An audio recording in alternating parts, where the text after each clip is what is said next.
Good morning student. Today we will start BCom part first ABST paper first.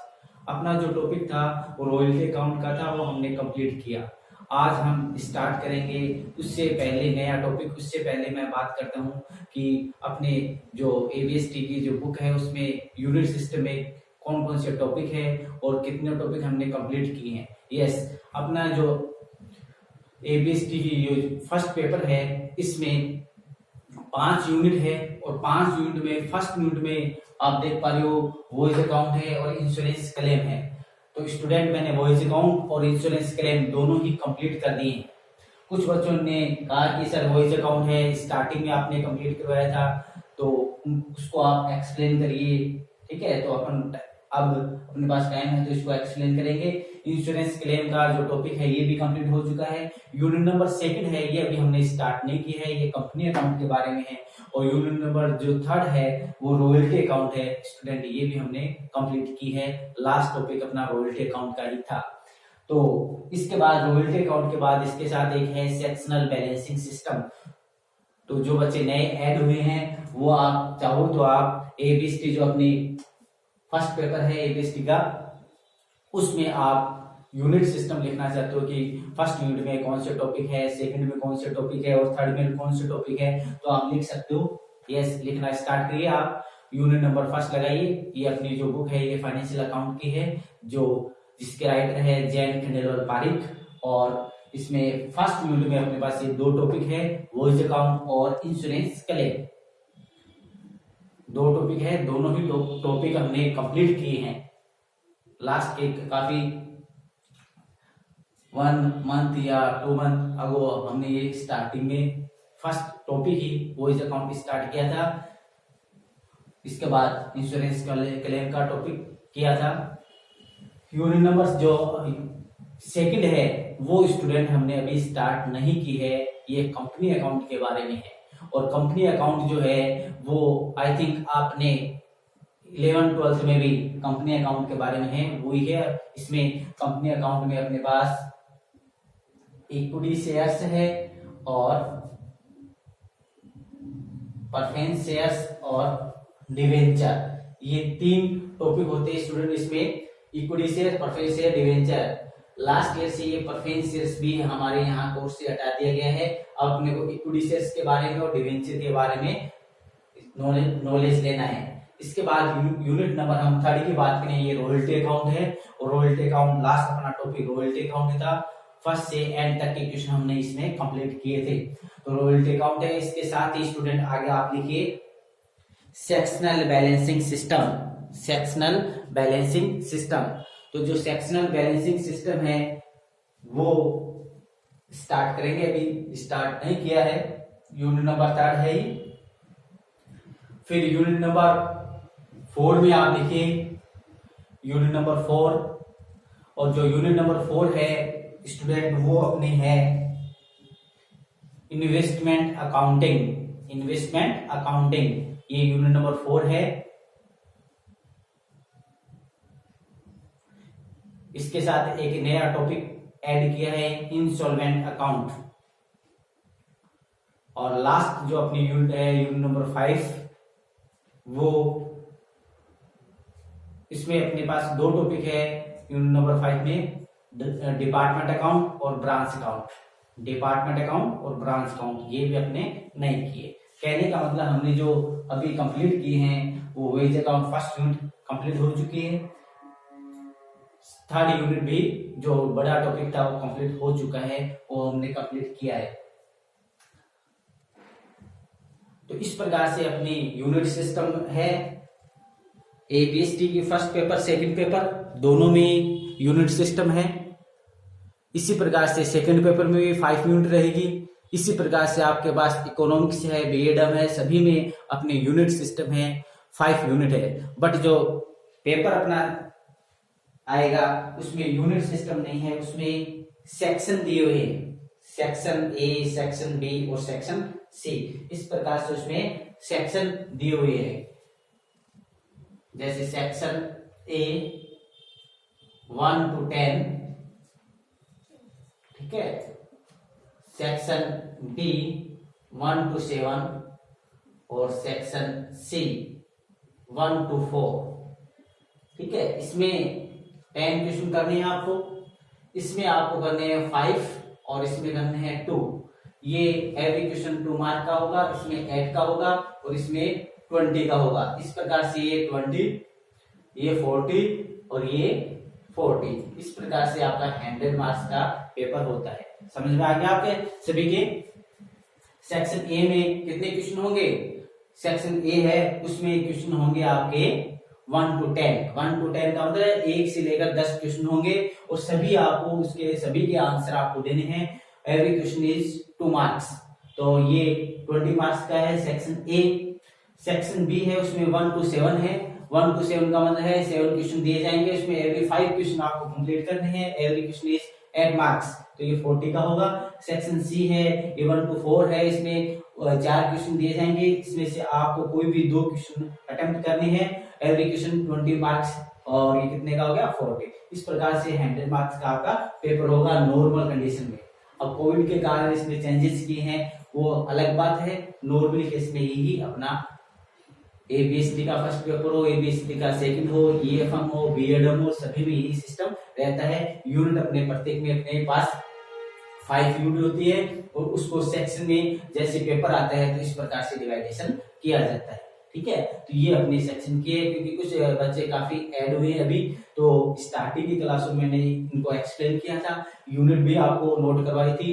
तो जिन बच्चों ने पहले ये नोट नहीं की है वो आप नोट करना। ये अपने एबीसीडी में फर्स्ट पेपर में जो यूनिट सिस्टम है वो आपको मैंने बताया, उसके बाद पेपर सिस्टम है वो बताया। अब कुछ बच्चों ने मेरे को ये पूछा है कि सर भाई वॉइस अकाउंट है, ये आप फिर एक्सप्लेन कर दीजिए। तो वैसे तो अपनी जो वीडियो है उसमें वॉइस अकाउंट के बारे में आपको वीडियोस मिल जाएंगे, फिर भी मैं इसको कुछ आज 5 यूनिट है इनको आपको एक्सप्लेन कर रहा हूं कि इसमें क्या क्या होते हैं। अब बात करता हूं वॉइस अकाउंट। तो स्टूडेंट ये यूनिट नंबर फर्स्ट का बिल्कुल सिंपल आसान चैप्टर है, ये टॉपिक है, या अपन ये कहें कि इस पूरी बुक में सबसे इजी जो टॉपिक है वो वॉइस अकाउंट के बारे में है। वॉइस अकाउंट बिल्कुल ही सिंपल है। ठीक है, अब इसमें क्या होता है, नए स्टूडेंट जिनको बिल्कुल भी नहीं पता है और जिन्होंने लास्ट की क्लासेस नहीं अटेंड की है उसके बारे में बता रहा हूँ कि भी ये इसमें क्या टॉपिक में क्या है। ये जो वॉइस अकाउंट है related to shipping company, shipping company से रिलेटेड वर्ड है ये वॉइस अकाउंट। अब इसमें क्या होता है, वॉइस अकाउंट में मतलब होता है शिपिंग कंपनी अपने प्रॉफिट एंड लॉस को चेक करने के लिए जो अकाउंट क्रिएट करती है, दैट इज वॉइस अकाउंट, उसको बोलते हैं वॉइस अकाउंट। ठीक है, तो इस ये जो टॉपिक है किससे रिलेटेड है, शिपिंग कंपनी से रिलेटेड है। शिपिंग कंपनियां क्या करती है, अपने प्रॉफिट लॉस को चेक करने के लिए कि एक ट्रिप पर उसको कितना बेनिफिट हुआ है, कितना लॉस हुआ है, उसके लिए एक अकाउंट क्रिएट करती है, दैट इज वॉइस अकाउंट, उसको भी बोलते हैं अपन वॉइस अकाउंट। ठीक है, अब आपको जैसे सेक्शन ए में आपको पूछ सकता है कि ये जो वॉइस अकाउंट है ये कौन क्रिएट करता है, तो आप कहोगे शिपिंग कंपनियां हैं ये वॉइस अकाउंट क्रिएट करती है। कौन करती है, शिपिंग कंपनियां होती है वॉइस अकाउंट क्रिएट करती है। और आपको कहे कि ये अपने प्रॉफिट लॉस चेक करने के लिए कौन सा अकाउंट क्रिएट करेगी, तो आप बोलोगे वॉइस अकाउंट क्रिएट करेगी। समझ में आ गया ना, शिपिंग कंपनियां अपने प्रॉफिट लॉस को चेक करने के लिए कौन सा अकाउंट क्रिएट करती है, तो आपका आंसर होगा वॉइस अकाउंट। ठीक है, तो वॉइस अकाउंट कौन क्रिएट करती है, इसका आंसर आपको मैंने दिया, कौन करती है ये। ठीक है, रीजन बताया आपने क्यों करती है, प्रॉफिट लॉस चेक करने के लिए करती है। ठीक है, अब बात यह है कि सर ये वॉइस अकाउंट क्रिएट कैसे किया जाता है, तो वॉइस अकाउंट क्रिएट कैसे किया जाता है ये मैं एक्सप्लेन करूंगा। इससे पहले मैं आपको एक क्वेश्चन पूछता हूँ कि P&L अकाउंट कैसे क्रिएट किया जाता है। अब आपको कि सर P&L अकाउंट में तो DR में एक्सपेंसेस और CR में इनकम, एटलीस्ट इतना तो सभी को पता है। DR में एक्सपेंसेस, इनडायरेक्ट एक्सपेंसेस आते हैं स्टूडेंट, आपको आई थिंक सभी को पता होगा। P&L अकाउंट में इनडायरेक्ट एक्सपेंसेस DR में आते हैं, ठीक है, और CR में इनकम आती है। ठीक है, इनडायरेक्ट इनकम आती है जो बिजनेस से रिलेटेड है, 12 मंथ से रिलेटेड है, वो ही आती है। तो वॉइस अकाउंट क्या होता है, like a P&L account, P&L account के जैसे ही वॉइस अकाउंट क्रिएट किया जाता है। DR में एक्सपेंस रिलेटेड टू ट्रिप, उस ट्रिप से रिलेटेड एक्सपेंसेस इसमें आते हैं। ठीक है। अब आपको किसी ट्रिप क्या होता है, ट्रिप का मतलब है कि इंडिया का शिप है वो आउटसाइड इंडिया में जाता है, जैसे इंडिया से साउथ अफ्रीका और साउथ अफ्रीका से रिटर्न इंडिया में आता है। तो ये इंडिया से साउथ अफ्रीका और साउथ अफ्रीका से रिटर्न जब आ चुका है वो एक ट्रिप होगी। तो उस एक ट्रिप का वो प्रॉफिट लॉस चेक करना चाहता है कि एक ट्रिप पर उसको बेनिफिट हुआ है या लॉस हुआ है, उसके लिए वो अकाउंट क्रिएट करता है, वो वॉइस अकाउंट करता है। ठीक है, डीआर में क्या लिखता है, एक्सपेंसेस रिलेटेड टू ट्रिप, उस ट्रिप से रिलेटेड एक्सपेंसेस है वो डीआर में लिखे जाते हैं, और रिलेटेड इनकम है वो सीआर में लिखी जाती है। उसके बाद क्या किया जाता है, एनपी कैलकुलेट किया जाता है, प्रॉफिट कैलकुलेट किया जाता है। प्रॉफिट भी हो सकता है और लॉस भी हो सकता है। तो इस प्रकार से वॉइस अकाउंट क्रिएट किया जाता है। अब स्टूडेंट, ये वॉइस अकाउंट होते हैं, ये दो टाइप के होते हैं, दो प्रकार के होते हैं, कंप्लीट वॉइस अकाउंट और अनकंप्लीट वॉइस अकाउंट। ठीक है, कंप्लीट वॉइस अकाउंट और इनकम्प्लीट वॉइस अकाउंट। अब बात यह है कि सर ये कंप्लीट क्या होता है, आपको पूरी ट्रिप की डेट पता है, ठीक है, मतलब आउटवर्ड इनवर्ड का आपको पूरी डेट आपको क्वेश्चन में दे रखी है, तो वो ट्रिप कंप्लीट है। तो कंप्लीट ट्रिप को आप बोलते हो कंप्लीट वॉइस अकाउंट। ठीक है, मतलब आपको ये पता है कि वो ट्रिप कंप्लीट हो चुकी है। ठीक है, 2 मंथ में 3 मंथ में जो भी है वो आपको ड्यूरेशन आपको देता है। ट्रिप यदि कंप्लीट हो जाती है तो उसको बोलते हैं कंप्लीट वॉइस अकाउंट, और ट्रिप यदि कंप्लीट नहीं हुई है तो उसको बोलते हैं अनकंप्लीट वॉइस अकाउंट।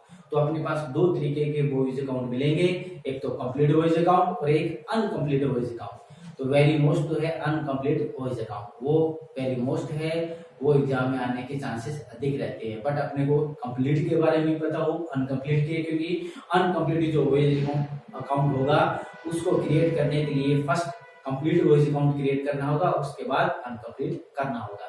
तो इस प्रकार से ये वॉइस अकाउंट की कहानी है, आपको पूरी वॉइस अकाउंट की थीम बताई। अब डीआर में क्या क्या एक्सपेंसेस आते हैं, सीआर में, इसके लिए आप वॉइस अकाउंट का जो वीडियोज है वो आप देखिए। स्टार्टिंग की क्लासों में मैंने फर्स्ट यही टॉपिक स्टार्ट किया था वॉइस अकाउंट के बारे में। तो ये शिपिंग कंपनी से रिलेटेड है। शिपिंग कंपनी आप प्रॉफिट लॉस चेक करने के लिए अकाउंट क्रिएट करती है, जिसको वॉइस अकाउंट करते हैं। डीआर में एक्सपेंसेस लिखती है। तो अब शिपिंग कंपनी के कुछ एक्सपेंसेस इस प्रकार के हैं जो आप फर्स्ट टाइम इस प्रकार के, जो जैसे बंकर एक्सपेंसेस है, एड्रेस कमीशन है, ठीक है, पोर्ट चार्जेस है, लाइट्रेज है। तो इस प्रकार की जो मीनिंग है वो आपको आई थिंक शायद पता ही नहीं होगा कि ये होते क्या है सर। और वैसे भी 2-3 इसमें सेक्शन ए में ये पूछे जाते हैं कि बंकर एक्सपेंसेस क्या होता है, लाइट्रेज क्या होता है, पोर्ट चार्जेस क्या होता है, एड्रेस कमीशन क्या होता है। ठीक है, तो ये सभी इसमें कुछ नए पॉइंट थे। तो देखिए ये सभी बातें इसमें, तो आपको मैं बता देता हूँ कि शिपिंग कंपनियां हैं उसकी इनकम के जो सोर्स है वो बता देता हूँ आपको। एक तो फ्लाइट है, भाड़ा, आउटवर्ड इनवर्ड। ठीक है, शिपिंग कंपनियों का जो मेन वर्क होता है वो ट्रांसपोर्टेशन का है। ट्रांसपोर्टेशन, यहाँ से वो गुड्स ले जाती है आउटसाइड इंडिया, आउटसाइड से गुड्स इंडिया में लाती है। ठीक है, तो जो इंटरनेशनल ट्रेड करते हैं उसके में जो गुड्स का ट्रांजेक्शन किया जाता है वो शिपिंग कंपनियों के द्वारा ही मोस्टली किया जाता है। ठीक है, क्योंकि इसमें फ्लाइट लगता है, उसकी रेट कम लगती है। बाय एयर्स के अकॉर्डिंग आप बिजनेस करते हो तो उसमें हायर कॉस्ट मटेरियल है वो उसमें बाय एयर यूज किया जाता है, क्योंकि उसमें फ्लाइट है, भाड़ा है, वो बहुत अधिक होता है। ठीक है, इसलिए नॉर्मल जो बिजनेस किया जाता है वो शिपिंग कंपनियों के द्वारा ही उनके गुड्स ट्रांजेक्शन किए जाते हैं। तो ये इसमें जो पोर्ट चार्जेस है उसको बोलते हैं बंदरगाह शुल्क।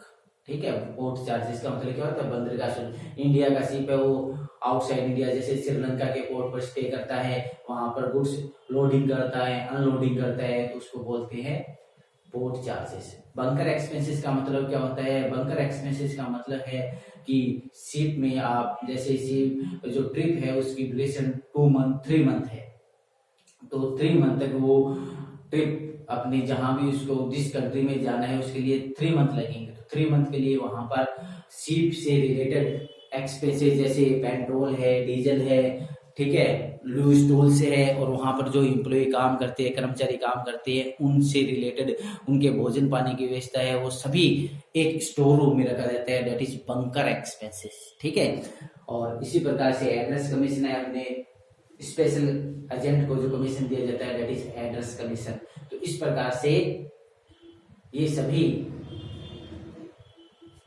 कुछ पॉइंट थे।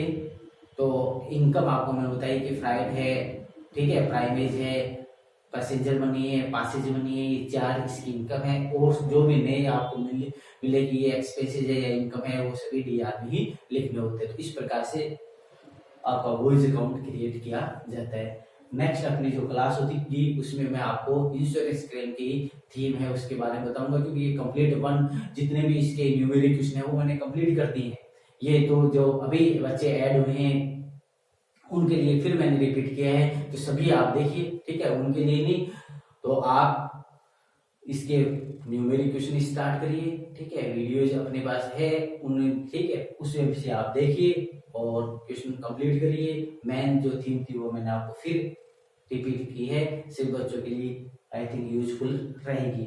नेक्स्ट क्लास में मैं इंश्योरेंस क्लेम के बारे में और रॉयल्टी के बारे में भी उसकी शॉर्ट में थीम बताऊँ। थैंक्स।